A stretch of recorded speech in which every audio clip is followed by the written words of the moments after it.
ದುನಿಯಾ ವಿಶೇಷ ಕಾರ್ಯಕ್ರಮಕ್ಕೆ ಮತ್ತೊಮ್ಮೆ ಸ್ವಾಗತ ವೀಕ್ಷಕರೇ. ನಿಮ್ಮ ಪ್ರೀತಿ, ನಿಮ್ಮ ಅಕ್ಕರೆ ಮಕ್ಕಳನ್ನ ಯಶಸ್ಸಿನ ತುತ್ತ ತುದಿಗೆ ತಗೊಂಡು ಹೋಗಬಹುದು. ಅವರು ಜೀವನದಲ್ಲಿ ಮುನ್ನೋಗೋದಕ್ಕೆ ಕೇವಲ ನಿಮ್ಮ ಪ್ರೀತಿ ವಾತ್ಸಲ್ಯ ಅಷ್ಟೇ ತುಂಬಾ ಮುಖ್ಯ ಆಗುತ್ತೆ. ಇದ್ರ ಬಗ್ಗೆ ಇನ್ನಷ್ಟು ಮಾಹಿತಿಯನ್ನ ವೈದ್ಯರಿಂದ ಪಡೆಯೋಣ. ಅದರ ಜೊತೆಗೆ ಇದ್ರ ಬಗ್ಗೆ ಏನೇ ಮಾಹಿತಿ ಬೇಕಾದರೂ ಕೂಡ ನೀವು ನೇರವಾಗಿ ಈಗ ಕರೆ ಮಾಡಿ ಡಾಕ್ಟರ್ ಜೊತೆ ಮಾತಾಡಬಹುದು. ಇನ್ನಷ್ಟು ಮಾಹಿತಿಯನ್ನ ವೈಜಯಂತಿ ಅವ್ರ ಜೊತೆ ಹಂಚ್ಕೊಳ್ಳೋಣ. ವೈಜಯಂತಿ ಅವರೇ, ಕೆಲವೊಂದು ಸಂದರ್ಭದಲ್ಲಿ ಅರ್ಥ ಆಗಲ್ಲ. ತಂದೆ ತಾಯಿ ಕೆಲವೊಂದು ಸಂದರ್ಭದಲ್ಲಿ ಮಗು ದಾರಿ ತಪ್ಪದಾಗ್ಲೋ ಅಥವಾ ಮತ್ತೇನೋ ತೊಂದರೆ ಆದಾಗ ಒಂದು ಪ್ರಶ್ನೆ ಕೇಳ್ತಾರೆ, ನಾನು ಏನು ಕೊಟ್ಟಿಲ್ಲ ಮಗುಗೆ, ಎಲ್ಲ ಕೊಟ್ಟಿದ್ದೀನಿ, ಎಜುಕೇಷನ್ ವೈಸ್ ಎಲ್ಲಾನು ಚೆನ್ನಾಗಿ ನೋಡ್ಕೊತಾ ಇದ್ದೀನಿ, ಅವನ ಕೇರ್ ಬಗ್ಗೆ ಆಯಾನ ನಾನು ಇಟ್ಟಿದ್ದೀನಿ, ಟ್ಯೂಷನ್ಗೆ ಕಳಿಸ್ತೀನಿ, ಡಾನ್ಸ್ ಕಳಿಸ್ತೀನಿ, ಎಲ್ಲಾನು ಕಳಿಸ್ತಾ ಇದ್ದೀನಿ, ಆದರೂ ಯಾಕೆ ನನ್ನ ಮಗು ಈ ರೀತಿ ಅನ್ನೋ ಒಂದು ಕ್ವೆಶ್ಚನ್ ರೈಸ್ ಮಾಡ್ತಾರೆ.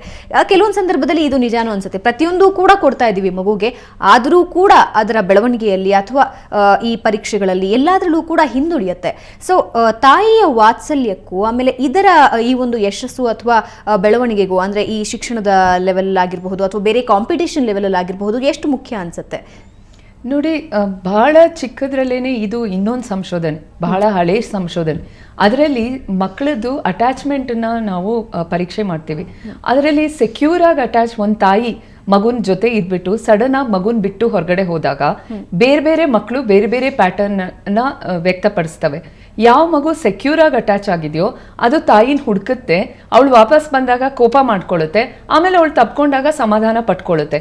ಯಾವ ಮಗು ಇನ್ಸೆಕ್ಯೂರ್ ಆಗಿರುತ್ತೋ ಅದು ಒಂದು ಅವಾಯ್ಡ್ ಮಾಡುತ್ತೆ, ಯಾಕಂದ್ರೆ ಅವಳು ತನ್ನ ಪ್ರೀತಿ ಮಾಡೋದೇ ಇಲ್ಲ ಅಂತ ಹತಾಶೆಗೊಳಗಾಗ್ಬಿಟ್ಟಿರುತ್ತೆ. ಅದನ್ನ ತಾಯಿನ ಹುಡ್ಕೋದು ಇಲ್ಲ, ಅವಳು ಹಿಂದೆ ಹೋಗೋದು ಇಲ್ಲ. ಆ ರೂಮ್ನಲ್ಲಿ ಏನೇನಿದೆ, ಎಲ್ಲೆಲ್ಲಿ ಏನೇನಿದೆ, ಯಾವ ಬಾಗ್ಲಿಂದ ಹೋಗಿ ತಾಯಿನ ಹುಡುಕ್ಬೋದು, ಯಾವ ಟೆಸ್ಟು ಆ ಮಗು ಮಾಡಲ್ಲ, ಒಂದ್ ಕಡೆ ಕುತ್ಕೊಂಡಿರುತ್ತೆ. ಅವಾಯ್ಡೆಂಟ್. ಆಂಬಿವ್ಯಾಲೆಂಟ್ ಮಗು ಏನ್ ಮಾಡುತ್ತೆ, ಹೋಗ್ಲಾ ಬೇಡವಾ, ಅಮ್ಮ ವಾಪಸ್ ಬಂದ್ಮೇಲೆ ಹೋಗ್ಲಾ ಬೇಡವಾ ಅಂತ ಯೋಚನೆ ಮಾಡುತ್ತೆ. ಡಿಸಾರ್ಗನೈಸ್ಡ್ ಮಕ್ಳಿರ್ತಾರೆ, ಅವರು ಬಹಳ ಅಬ್ಯೂಸಿವ್ ಅನ್ನೋ ಥರದ್ದು ವಾತಾವರಣದಲ್ಲಿ ಬೆಳೆದಿರೋ ಮಕ್ಕಳು, ಅವುಗಳಿಗೆ ಏನ್ ಮಾಡ್ಬೇಕು ಅಂತಾನೆ ಗೊತ್ತಾಗಲ್ಲ. ಸೊ ಇದು ನೀವು ತುಂಬಾ ಚಿಕ್ಕ ವಯಸ್ಸಿನಿಂದ ನೀವು ಮಕ್ಕಳ ಎಮೋಷನಲ್ ಡೆವಲಪ್ಮೆಂಟ್ ಅಥವಾ ಭಾವನಾತ್ಮಕ ಬೆಳವಣಿಗೆಯ ಬಗ್ಗೆ ನೀವು ಮಾಡಿರೋ ಸಂಶೋಧನೆಗಳಲ್ಲಿ ಯಾವ ಮಗು ತುಂಬಾ ಸೆಕ್ಯೂರ್ ಆಗಿದೆ ತಾಯಿ ಹತ್ರ, ಅದು ಹೊರ ಜಗತ್ನಲ್ಲಿ ಬಹಳ ಧೈರ್ಯಶಾಲಿಯಾಗಿರುತ್ತೆ. ಅದು ಯಾರನ್ನು ಫೇಸ್ ಮಾಡುತ್ತೆ, ಯಾರ ಜೊತೆ ಜಗಳ ಆಡುತ್ತೆ, ಎಲ್ಲ. ಯಾವಾಗ ತಾಯಿ ಜೊತೆ ಸಂಬಂಧದಲ್ಲಿ ಎಲ್ಲೋ ಒಂದು ರೀತಿಯ ಅಳುಕಿರ್ಬಹುದು, ಕೆಲವೊಂದ್ ಕಡೆ ತಾಯಿ ಜೊತೆ ತುಂಬಾ ಕ್ಲೋಸ್ ರಿಲೇಶನ್ಶಿಪ್ ಇದ್ದು ತಾಯಿಗೆ ಅಳುಕು ಜಾಸ್ತಿ ಇದ್ರೆ ಮಗು ಅವಳನ್ನೇ ಅನುಕರಣೆ ಮಾಡುತ್ತೆ. ಸೊ ಅದನ್ನು ತಪ್ಪಾಗುತ್ತೆ. ಸೊ ನೀವು ಪ್ರೀತಿ ಕೊಡೋದು ಮಾತ್ರ ಅಲ್ಲ, ಅನುಕರಣೆಗೆ ಅರ್ಹರಾಗಿರ್ಬೇಕು. ನೀವು ಹೆದರಿದ್ರೆ ಮಗು ನಿಮ್ಮನ್ನ ನೋಡ್ಕೊಂಡು ಓಹೋ ಅಮ್ಮನೇ ಹೆದರ್ತಾಳಂದ್ರೆ ಇದು ತುಂಬಾ ಭಯಂಕರ ಇರ್ಬೇಕು, ತಾನು ಹೆದರ್ಬೇಕಂತ ಕಲ್ತ್ಕೊಳ್ಳುತ್ತೆ. ಸೊ ಆದ್ರಿಂದ ನೀವು ಅನುಕರಣೆ ಮಾಡ್ಲಿಕ್ಕೆ ಅರ್ಹರಾಗಿಯೂ ಇರಬೇಕು, ಆ ಸೆಕ್ಯೂರ್ ಅಟ್ಯಾಚ್ಮೆಂಟು ಕೊಡ್ಬೇಕು. ಓಕೆ, ಈ ಸಂದರ್ಭದಲ್ಲಿ ಸಾಮಾನ್ಯವಾಗಿ ಉದ್ಭವ ಆಗುವಂಥ ಪ್ರಶ್ನೆ ಅಂದರೆ ತಾಯಿ ಪ್ರೀತಿ ವಾತ್ಸಲ್ಯಗಳು ಸ್ವಲ್ಪ ಕಮ್ಮಿ ಆದರೆ, ಅಥವಾ ತಾಯಿ ಬೇರೆ ಕೆಲಸಗಳಲ್ಲಿ ಬ್ಯುಸಿಯಾಗಿ ಮಗು ಕಡೆ ಗಮನ ಕೊಡೋದಕ್ಕೆ ಸಾಧ್ಯ ಆಗಿಲ್ಲ, ಬೇರೆ ಆಯಾ ಕೈಯಲ್ಲೋ ಯಾರ ಕೈಯಲ್ಲೋ ಬೆಳೀತಾ ಇದೆ ಅಂದರೆ ಆ ಮಗುವಿನ ದೈಹಿಕ ಮಾನಸಿಕ, ಪ್ರಮುಖವಾಗಿ ನಾವು ಮಾನಸಿಕ ಬೆಳವಣಿಗೆ ಮಾತಾಡ್ತಿದ್ದೀವಿ, ಮಾನಸಿಕ ಬೆಳವಣಿಗೆ ಮೇಲೆ ಸಾಕಷ್ಟು ಪರಿಣಾಮ ಬೀರುತ್ತೆ. ಅದು ಯಾವುದೇ ಒಂದು ಸ್ಪರ್ಧೆಯನ್ನು ಎದುರಿಸೋದಕ್ಕೆ ಸಾಧ್ಯ ಇಲ್ಲ ಅಂತ ಹೇಳ್ತೀರಾ? ಇಲ್ಲ ಅಂತ ಹೇಳಲಿಕ್ಕೆ ಆಗೋದಿಲ್ಲ. ನೋಡಿ, ಯಾಕೆ ಅಂದರೆ ಮನುಷ್ಯ ಅನ್ನೋದು ಇಲ್ಲಿ ತನಕ ನಾವೆಲ್ಲ ಸೈಕ್ಯಾಟ್ರಿಸ್ಟು ಕೂಡ ಮತ್ತು ಜೆನೆಟಿಕ್ಸ್ನಲ್ಲಿ ಕೆಲಸ ಮಾಡ್ತಿರೋರು ಯಾವುದು ಪರ್ಸೆಂಟೇಜು ನಿಮ್ಮ ನೇಚರು, ಯಾವ ಪರ್ಸೆಂಟೇಜ್ ನರ್ಚರ್ ಅಂತ ಇನ್ನೂ ಡಿಸೈಡ್ ಮಾಡಿಲ್ಲ. ಸೊ ಎಷ್ಟು ಪರ್ಸೆಂಟೇಜ್ ನಾವು ಏನಾಗಿದ್ದೀವಿ ಅನ್ನೋದು ನಾವು ದೈವದತ್ತವಾಗಿ, ಅಥವಾ ನಮ್ಮ ದೈವದತ್ತ ಅನ್ನೋದಕ್ಕಿಂತ ಜೆನೆಟಿಕ್ಸಿಂದ ನೀವು ಪಡ್ಕೊಂಡಿದ್ದೀರಾ, ಎಷ್ಟು ನಿಮ್ಮದೇ ಆದ ಒಂದು ಸ್ವಂತಿಕೆ ಇದೆ. ಸ್ವಂತಿಕೆ ಅನ್ನೋದು ಕೂಡ ಜೆನೆಟಿಕಲಿ ಇನ್ಹೆರಿಟೆಡ್, ಅದು ಗೊತ್ತಿಲ್ಲ. ಸ್ವಂತಿಕೆ ಅನ್ನೋದು ಬಹುಶಃ ಇನ್ಹೆರಿಟೆಡ್ ಇರಬಹುದು.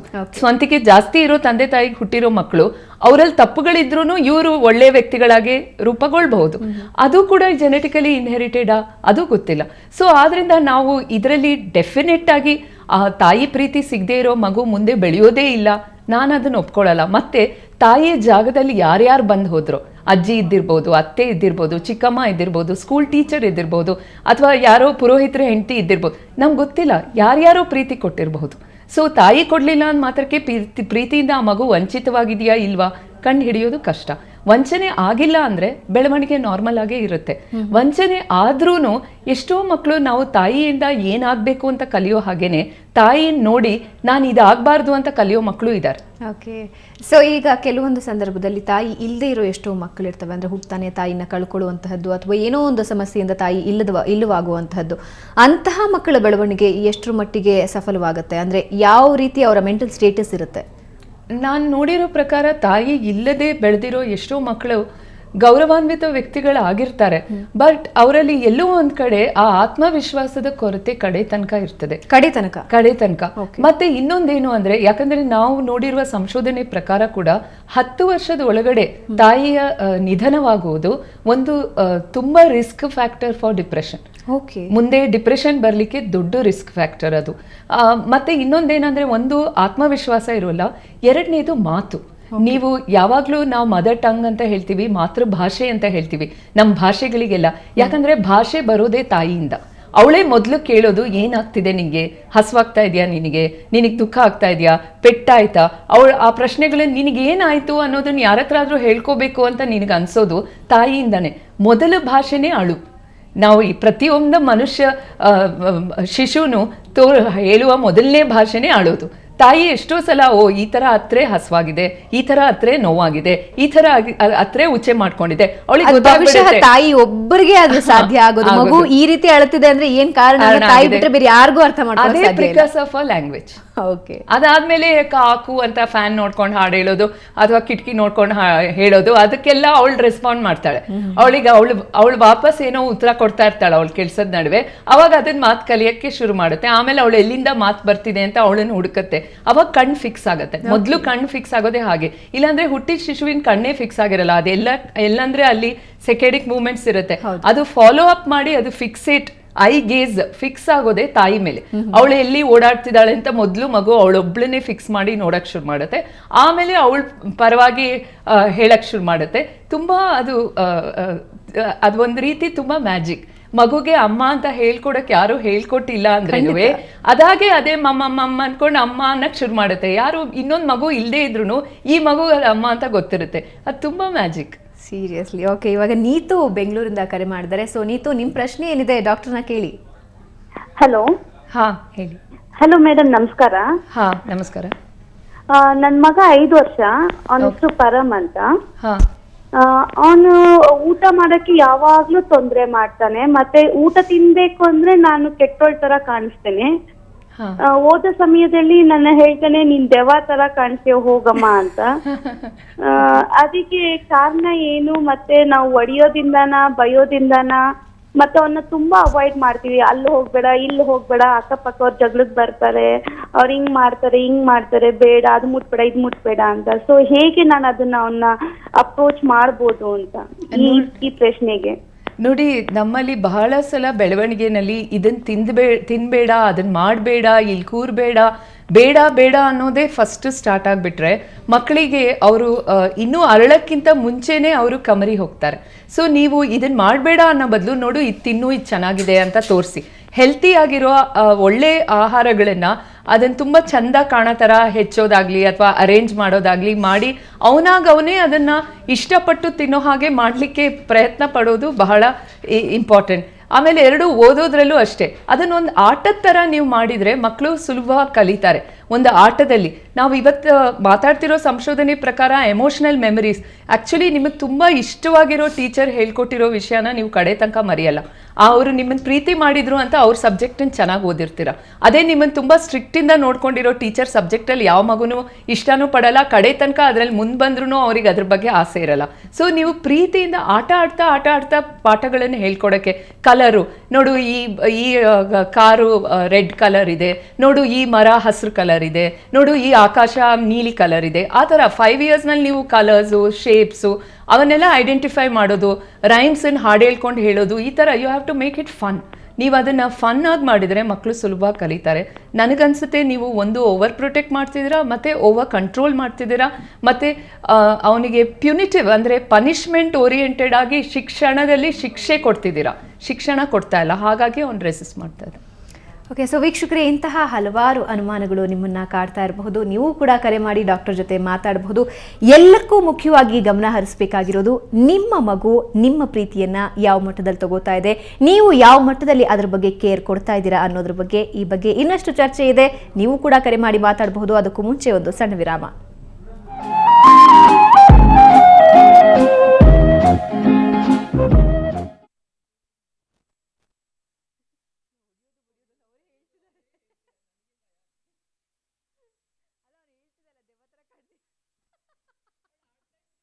Work the other kids can do. If you could see him at 2, him now.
ದುನಿಯಾ ವಿಶೇಷ ಕಾರ್ಯಕ್ರಮಕ್ಕೆ ಮತ್ತೊಮ್ಮೆ ಸ್ವಾಗತ ವೀಕ್ಷಕರೇ. ನಿಮ್ಮ ಪ್ರೀತಿ ವಾತ್ಸಲ್ಯ ನಿಮ್ಮ ಮಗುವಿನ ಬೆಳವಣಿಗೆಯಲ್ಲಿ ಸಾಕಷ್ಟು ಪ್ರಮುಖ ಪಾತ್ರವನ್ನು ವಹಿಸುತ್ತೆ. ಇದ್ರ ಬಗ್ಗೆನೇ ನಾವು ಮಾತಾಡ್ತಾ ಇದ್ವಿ. ನೀವು ಕೂಡ ಕರೆ ಮಾಡಬಹುದು, ಡಾಕ್ಟರ್ ಜೊತೆ ಮಾತಾಡಬಹುದು, ಇನ್ನಷ್ಟು ಮಾಹಿತಿಯನ್ನು ಅವರಿಂದಲೇ ತಿಳ್ಕೊಳ್ಳೋಣ. ವೈಜಯಂತಿ ಅವರೇ, ಸೆಕ್ಷುಲಿ ಅಬ್ಯೂಸ್ಡ್ ಮಕ್ಕಳಲ್ಲಿ ಕೂಡ ಹಿಪೋ ಕ್ಯಾಂಪಸ್ ಬೆಳವಣಿಗೆ ಕಮ್ಮಿ ಇರುತ್ತೆ ಅಂತ ಹೇಳ್ತಾರೆ. ಸೊ ಇದನ್ನ ಹೇಗೆ ಕಂಡ್ಕೋಬೇಕಾಗತ್ತೆ ತಂದೆ ತಾಯಿ? ಅಂದರೆ ನೀವು ಹಿಪೋಕ್ಯಾಂಪಸ್ ಕಮ್ಮಿ ಆಗಿದೆ ಅನ್ನೋದಕ್ಕಿಂತ ಸೆಕ್ಷುವಲ್ ಅಬ್ಯೂಸ್ ಹೇಗೆ ನಡೀತಿದೆ ಅನ್ನೋದನ್ನ ಪ್ರಿವೆಂಟ್ ಮಾಡಬೇಕಾಗತ್ತೆ.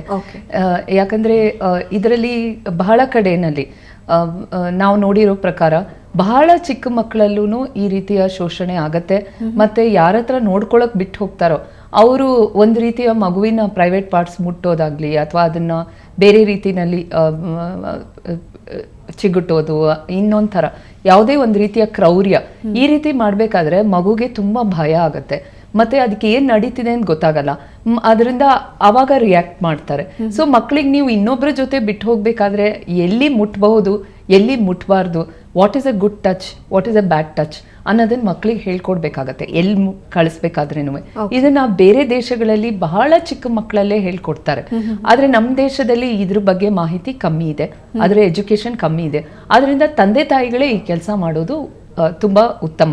ಬಹಳ ಚಿಕ್ಕ ಮಕ್ಕಳು 5 ವರ್ಷದ ಚಿಕ್ಕ ಮಗುಗಿಂತ ಕಮ್ಮಿ ಇರೋ ವಯಸ್ಸಿನ ಮಗು ಕೂಡ ಕೆಲವೊಂದು ಜಾಗನ ಯಾರೂ ಮುಟ್ಬಾರ್ದು. ಯಾರಾದ್ರೂ ಮುಟ್ಟಿದ್ರೆ ನೀನ್ ಕಿರ್ಚ್ಬಹುದು, ನೀನ್ ಅವ್ರಿಗೆ ಹೊಡಿಬಹುದು, ಅಥವಾ ಬಂದ ಅಮ್ಮಂಗೆ ಇನ್ಯಾರಿಗಾದ್ರೂ ಹೇಳ್ಬೋದು ಅಂತ ಹೇಳ್ಕೊಡ್ಬೇಕಾಗತ್ತೆ. ಸೊ ಇದನ್ನ ಹೇಗೆ ಪ್ರಿವೆಂಟ್ ಮಾಡೋದು ಅನ್ನೋದು ಮುಖ್ಯ. ಬಹಳ ವರ್ಷ ಅಬ್ಯೂಸ್ ನಡೆಯೋ ಕಡೆನಲ್ಲಿ ಹಿಪ್ಪೋಕ್ಯಾಂಪಸ್ ಸೈಜ್ ಕಮ್ಮಿ ಆಗುತ್ತೆ ಅನ್ನೋದು ತುಂಬಾ ಮುಂಚೆನೆ ಕಂಡು ಹಿಡಿದಿರುವಂತ ಸಂಶೋಧನೆ. ಓಕೆ, ಸೊ ಇವಾಗ ನಮಗೆ ವಿಜಯ ಧರ್ಮಸ್ಥಳದಿಂದ ಕರೆ ಮಾಡಿದ್ದಾರೆ. ಸೊ ವಿಜಯ, ನಿಮ್ ಪ್ರಶ್ನೆ ಏನಿದೆ ಡಾಕ್ಟರ್ನ ಕೇಳಿ. ನಮ್ಮ ಮಗನಿಗೆ 5 ತಿಂಗಳು, ಹಾ, ಅವ್ರು ತುಂಬಾ ತುಂಟಾಟ ಮಾಡ್ತಾನೆ. ಹಾ, ಅವ್ನಿಗೆ ನಾವ್ ಏನ್ ಪ್ರಾಬ್ಲಮ್ ಏನ್ ಮಾಡಲ್ಲ, ಅವ್ನ ಪಾಡಿಗೆ ಬಿಟ್ಬಿಡ್ತಿದ್ವಿ. ಇದನ್ನ ಎಬ್ರು ಹೇಳ್ತಾ ಇರ್ತಾರೆ, ಅವ್ನ ಪಾಡಿಗೆ ಬಿಟ್ಬಿಡು, ಏನ್ ಮಾಡ್ಬೇಡ ಅವ್ನಿಗೆ ಅಂತ. ಅವ್ನು ದೊಡ್ಡವನಾದ್ಮೇಲೆ ನಮ್ಗೆ ಕಷ್ಟ ಆಗುತ್ತೋ ಅಂತ ಭಯ ಆಗ್ತದೆ ಈಗ್ಲೇ. ತುಂಬಾ ತಂಟೆ ಮಾಡ್ತಾನ. ಏನ್ ಮಾಡ್ತಾನೆ ಹೇಳಿದ್ ಕೇಳಿಸ್ಲಿಲ್ಲ ನಂಗೆ. ಅಂದ್ರೆ ಅವ್ನು ಬಿಸಿ ಬಿಟ್ಟಕ್ ಹೋಗೋದು, ಮತ್ತೆ ನಾವು ಕುಕ್ಕರ್ ಏನಾದ್ರು ಇಟ್ಟು ಅದನ್ನ ಬಿಡ್ತಾನೆ, ಹಂಗೆಲ್ಲ ಮಾಡ್ತಾನೆ. ಓಕೆ, ಅವನು ಹೊರಳ್ಕೊಂಡಿದ್ದು, ನಿಂತಿದ್ದು, ನಡೆದಿದ್ದು ಎಲ್ಲ ಕರೆಕ್ಟ್ ಟೈಮಿಗೆ ಮಾಡಿದಾನ? ಏನ್ ಮೇಡಮ್? ಮಗುದು ಕತ್ತು ನಿಲ್ಲೋದು, ಮಗು ತಿರ್ಕೊಳ್ಳೋದು, ಅಂಬೆ ಹರಿಯೋದು ಅವೆಲ್ಲ ಕರೆಕ್ಟ್ ಟೈಮಿಗೆ ನಡೀತಾನೆ, ಈಗ ನಡೀತಾನೆ ಎಲ್ಲ ಕಡೆ. ಹಾ, ಅದು ಬಹಳ ಮುಂಚೆ ಮಾಡಿದ್ನಾ ಇಲ್ವಾ ಟೈಮಿಗೆ ಕರೆಕ್ಟ್ ಆಗಿ ಮಾಡಿದ್ನಾ? ಟೈಮ್ ಕರೆಕ್ಟ್ ಆಗಿ ಮಾಡಿದಾನೆ. ಅಂದ್ರೆ ತುಂಬ ದಪ್ಪ ಇದ್ದಾನೆ, 14 kg ಇದ್ದಾನೆ ಈಗ್ಲೇ. ಹಂಗಾಗಿ ಅವ್ನ್ ಏನ್ ಮಾಡಿದ್ರು ನಾ ಇವ್ರ ಅಪ್ಪ ಹೇಳ್ತಾರ, ಏನ್ ಮಾಡಿದ್ರು ಅವ್ನಿಗೆ ಏನ್ ಮಾಡ್ಬೇಡ, ಅವ್ನಿಗೆ ಹೊಡಿಬೇಡ, ಏನ್ ಬೈಬೇಡ ಅಂತ. ಖಂಡಿತ ಪ್ರಾಬ್ಲಮ್ ಆಗುತ್ತಾ ಅಂತ. 1 ವರ್ಷ 5 ತಿಂಗಳು ಮಗು ತನ್ನ ಸುತ್ತ ಪ್ರಪಂಚದಲ್ಲಿ ಏನಿದೆ, ಲೋಟ ಅಂದ್ರೆ ಏನು, ಅದು ಬೀಳ್ಸಿದ್ರೆ ಏನಾಗತ್ತೆ, ನೀರು ಅಂದ್ರೆ ಏನು, ಆ ಭೂಮಿ ಅಂದ್ರೆ ಏನು ಅಂತ ತಿಳ್ಕೊಳ್ಳೋ ವಯಸ್ಸಮ್ಮ. ಈ ವಯಸ್ಸಿನಲ್ಲಿ ಮಕ್ಕಳನ್ನ ನೀವು ಹೊಡೆಯೋದು ಬಡಿಯೋದು ಅದಕ್ಕೆ ಏನು ಅರ್ಥ ಆಗತ್ತೆ? ಶಾಖವಾದ ವಿಷಯ, ಚೂಪಾಗಿರೋ ಕಡೆನಲ್ಲಿ ಮಗುಗೆ ಗಾಯ ಮಾಡ್ಕೊಳ್ದೇ ಇರೋ ಹಾಗೆ, ಪೂರ್ತಿ ಅವನ ಸ್ವಾತಂತ್ರ್ಯವನ್ನು ಕಟ್ ಮಾಡದೇ ಇರೋ ಹಾಗೆ ಇರುವ ಒಂದು ಅಟ್ಮಾಸ್ಫಿಯರ್ ನೀವು ಕ್ರಿಯೇಟ್ ಮಾಡ್ಬೇಕು. ಅದು ನಿಮ್ಮ ಜವಾಬ್ದಾರಿ. ಕೆಳಗಡೆ ಸಾಮಾನುಗಳನ್ನ ಇಡಬಾರ್ದು, ಚೂಪಾಗಿರೋ ವಸ್ತು ಮಗು ಕೈಗೆ ಸಿಗೋ ಹಾಗೆ ಇಡಬಾರ್ದು, ಗ್ಲಾಸು ಅಂಥದ್ದೆಲ್ಲ ಅವ್ನ ಕೈಗೆ ಸಿಗೋ ಹಾಗೆ ಇಡಬಾರ್ದು. ಅಷ್ಟೇ, ಅದು ನೀವು ಮಾಡಬೇಕಾಗಿರೋ ಮುಂಜಾಗ್ರತೆನೇ ಹೊರತು ಮಗುಗೆ ಹೇಗೆ ಗೊತ್ತಾ ಅದು ಪ್ರಪಂಚ ಅಂತ ಏನು ಅಂತಲೇ ಗೊತ್ತಿಲ್ಲ. ಈಗಾಗಲೇ ಅವನಿಗೆ ಶಿಕ್ಷೆ ಕೊಡ್ಬೇಕಂತ ನೀವು ಯೋಚನೆ ಮಾಡ್ತೀರಾ ಅಂದರೆ ನನಗೆ ಆಶ್ಚರ್ಯ ಆಗುತ್ತೆ ಅಷ್ಟೇ. ಸೊ ಈ ಟೈಮಲ್ಲಿ ಅದು ಬೆಳೆಯೋದಕ್ಕೆ ಅಂದ್ರೆ ತಿಳ್ಕೊಳ್ಳೋದಕ್ಕೆ ಪ್ರಯತ್ನ ಮಾಡ್ತಿದೆ, ಆ ಪ್ರಯತ್ನಕ್ಕೆ ನಮ್ಮ ಸಾಥ್ ಬೇಕಾಗುತ್ತೆ ಅಷ್ಟೇ. ಸೊ ಇವಾಗ ಅದನ್ನ ಚೈಲ್ಡ್ ಪ್ರೊಟೆಕ್ಟಿವ್ ಎನ್ವೈರನ್ಮೆಂಟ್ ಅಂತ ಬೇರೆ ದೇಶಗಳಲ್ಲಿ 5 ವರ್ಷದ ಒಳಗಿನ ಮಗುಗೆ ಚೈಲ್ಡ್ ಪ್ರೊಟೆಕ್ಟಿವ್ ಫರ್ನಿಚರ್ ಅಂತಾನೆ ಮಾಡಿರ್ತಾರೆ. ಓಕೆ, ಸೊ ಎಲ್ಲ ಕೆಳಗಡೆ ಏನು ಇಲ್ಲದೆ ಇರೋ ಹಾಗೆ ಫರ್ನಿಚರ್ ಕೂಡ ಅವರು ಚೇಂಜ್ ಮಾಡಿರ್ತಾರೆ. ಸೊ ಆ ರೀತಿ ಸೆಟಪ್ ನಲ್ಲಿ ಮಗುನ್ ಬೆಳೆಸ್ಬೇಕಾಗತ್ತೆ. ನಮ್ದ್ರಲ್ಲಿ ಬಹಳ ಸಣ್ಣ ಪುಟ್ಟ ಸಾಮಾನುಗಳು ಕೆಳಗಡೆ ಇರುತ್ತೆ, ಮಗುಗ್ ಬಾಯಿಗೆ ಹಾಕೋಬಹುದು. ಅದನ್ನ ಓರಲ್ ಸ್ಟೇಜ್ ಅಂತ ಹೇಳ್ತೀವಿ ನಾವು. ಆ ಮೊದಲು 1 ವರ್ಷ ಏನನ್ನಾದ್ರೂ ಬಾಯಿಗೆ ಹಾಕಿನೇ ಅದು ಕಂಡು ಹಿಡಿಯೋದು ಅದೇನು ಅಂತ.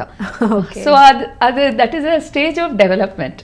ಸೊ ಇವಾಗ ವೆಂಕಟೇಶ್ ಮೈಸೂರಿಂದ ಕರೆ ಮಾಡಿದ್ದಾರೆ. ವೆಂಕಟೇಶ್, ನಿಮ್ ಪ್ರಶ್ನೆ ಏನಿದೆ ಡಾಕ್ಟರ್ನ ಕೇಳಿ. ಓಕೆ, ನಮಸ್ತೆ ಮೇಡಮ್. ಹಾ, ನಮಸ್ಕಾರ. ನಮಸ್ತೆ. ಹಾ, ನಮಸ್ತೆ. ನನ್ನ ಮಗಳು ಒಬ್ಳು ಪ್ರೀ ಮೆಚೂರ್ ಬೇಬಿ ಅವಳು. ಓಕೆ. ಆಲ್ರೆಡಿ ಅವಳಿಗೆ ಈಗ 13 ಇಯರ್. ಓಕೆ. ಆಕೆಗೆ ಏನು ಅಂದ್ರೆ ಚೆನ್ನಾಗಿದ್ಲು, ಸುಮಾರು 4, 5, 6 ವರ್ಷದವರೆಗೂ ಚೆನ್ನಾಗಿತ್ತು. ಸ್ವಲ್ಪ ಮರವೆಲ್ಲ ಕಡಿಮೆ ಇರ್ಲಿಲ್ಲ.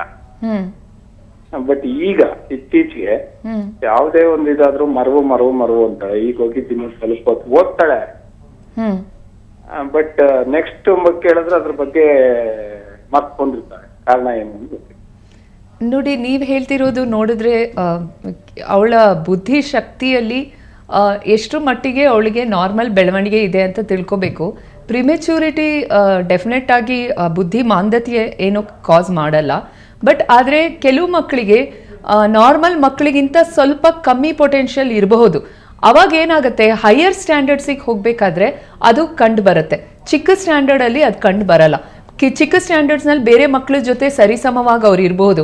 ಆದರೆ ಅವರು ಇನ್ನೂ ಹೈಯರ್ ಕ್ಲಾಸಸ್ಗೆ ಬಂದಾಗ ಅವ್ರ ಪೊಟೆನ್ಷಿಯಲ್ನಲ್ಲಿ ಬೇರೆ ಮಕ್ಕಳಿಗಿಂತ ಸ್ವಲ್ಪ ಕಮ್ಮಿ ಇರಬಹುದು ಅನ್ನೋದು ಅವಾಗ ಗೊತ್ತಾಗುತ್ತೆ. ಆದ್ದರಿಂದ ನೀವು ಒಂದು ಅಸೆಸ್ಮೆಂಟ್ ಅಂತ ಮಾಡಿಸಬಹುದು, IQ ಅಸೆಸ್ಮೆಂಟ್ ಅಂತ. ಅವಾಗ ನಿಮ್ಮ ಮಗುವಿಂದ ಎಕ್ಸಾಕ್ಟ್ ಪೊಟೆನ್ಷಿಯಲ್ ನಿಮಗೆ ಗೊತ್ತಾಗುತ್ತೆ. ಆದರೆ ನಾನು ಇನ್ನೊಂದು ಗಮನ ಕೊಡಬೇಕಾಗಿರೋ ಬಹಳ ಮುಖ್ಯವಾದ ಅಂಶ ಅಂದರೆ ಫ್ಯಾಮಿಲಿ ಅಟ್ಮಾಸ್ಫಿಯರ್, ನಿಮ್ಮ ಎಕ್ಸ್ಪೆಕ್ಟೇಷನ್ಸು. ಎಲ್ಲ 5 ಬೆರಳು ಒಂದೇ ಇರಲ್ಲ. ನಿಮ್ಮ ಮಗುವಿನ ಟ್ಯಾಲೆಂಟ್ ಯಾವುದ್ರಲ್ಲಿದೆ ಕಂಡುಹಿಡೀರಿ. ಓದು ಒಂದೇ ಅಲ್ಲ. ನಿಮ್ಮ ಮಗು ಬಾಸ್ಕೆಟ್ಬಾಲಲ್ಲಿ ಚೆನ್ನಾಗಿರ್ಬೋದು, ಅವಳು ನಾಳೆ ಸ್ಟೇಟ್ ಲೆವೆಲ್ ವಾಲಿಬಾಲ್ ಚಾಂಪಿಯನ್ ಆಗ್ಬೋದು, ಸ್ವಿಮ್ಮಿಂಗ್ ಚಾಂಪಿಯನ್ ಆಗ್ಬೋದು, ಹಾಡುಗಾರಿಕೆಯಲ್ಲಿ ಅವಳಿಗೆ ಇಂಟ್ರೆಸ್ಟ್ ಇರಬಹುದು. ಅವಳಿಗೆ ಯಾವುದರಲ್ಲಿ ಇಂಟ್ರೆಸ್ಟ್ ಇದೆ ಅಂತ ಕಂಡು ಹಿಡಿದು ಅದನ್ನು ನೀವು ಬೆಳೆಸಲಿಕ್ಕೆ ಪ್ರಯತ್ನ ಪಡಬೇಕೇ ಹೊರತು ಬರೀ ಓದಿನಲ್ಲಿ ಮಾತ್ರ ಅಲ್ಲ. ಹೌದು, ನಮ್ಮ ಸಮಾಜದಲ್ಲಿ ಓದಿಗೆ ಮಾತ್ರ ಎಲ್ಲದಕ್ಕಿಂತ ಹೆಚ್ಚು ಬೆಲೆ ಇದೆ, ಆದರೆ ಏನು ಮಾಡ್ಲಿಕ್ಕೆ ಆಗೋದಿಲ್ಲ. ಬೇರೆ ಫೀಲ್ಡ್ನಲ್ಲಿ, ಬೇರೆ ಕ್ಷೇತ್ರಗಳಲ್ಲೂ ಬಹಳ ಮಕ್ಕಳು ಮುಂದಕ್ಕೆ ಬರ್ತಾ ಇದ್ದಾರೆ. ಬೇರೆ ಕ್ಷೇತ್ರಗಳಲ್ಲಿ ಉತ್ತೇಜನ ಕೊಡಬಹುದು. ಓದಿಗೆ ಮಾತ್ರ ಪ್ರಾಮುಖ್ಯತೆ ಕೊಟ್ಟು ಮಗುವಿನ ಆತ್ಮವಿಶ್ವಾಸನೇ ಕಡಿಮೆ ಮಾಡೋದು ಸರಿ ಅಂತ ನನಗನ್ಸಲ್ಲ. ಸೊ ಇವಾಗ ಪ್ರವೀಣಿ ರಾಜಾಜಿನಗರದಿಂದ ಕರೆ ಮಾಡಿದ್ದಾರೆ. ಪ್ರವೀಣಿ, ನಿಮ್ಮ ಪ್ರಶ್ನೆ ಏನಿದೆ ಡಾಕ್ಟರ್ನ ಕೇಳಿ. ನಮಸ್ತೆ ಡಾಕ್ಟರ್. ಹಾ, ನಮಸ್ತೆ. ನನ್ನ ಮಗಳು 6 years ಆಕ್ಚುಲಿ, ಅವಳಿಗೆ ಫಸ್ಟ್ ಸ್ಟ್ಯಾಂಡರ್ಡ್ ಓದ್ತಾ ಇದ್ದಾರೆ. ರೋಶ್ನಿ ಅಂತ ಅವಳ ಹೆಸರು.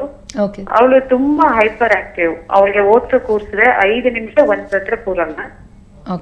ಬಟ್ ಅವಳಿಗೆ ಆಕ್ಟಿವ್ ಆಗಿದ್ದಾಳೆ, ಚೆನ್ನಾಗಿ ಓದ್ತಾಳೆ. ಭಗವದ್ಗೀತಾ ಕ್ಲಾಸ್, ಸಂಗೀತ ಕ್ಲಾಸ್, ಭರತನಾಟ್ಯಂ ಕ್ಲಾಸ್, ಎಲ್ಲಾ ಕ್ಲಾಸ್ಗೂ ಹೋಗ್ತಿದ್ದಾಳೆ.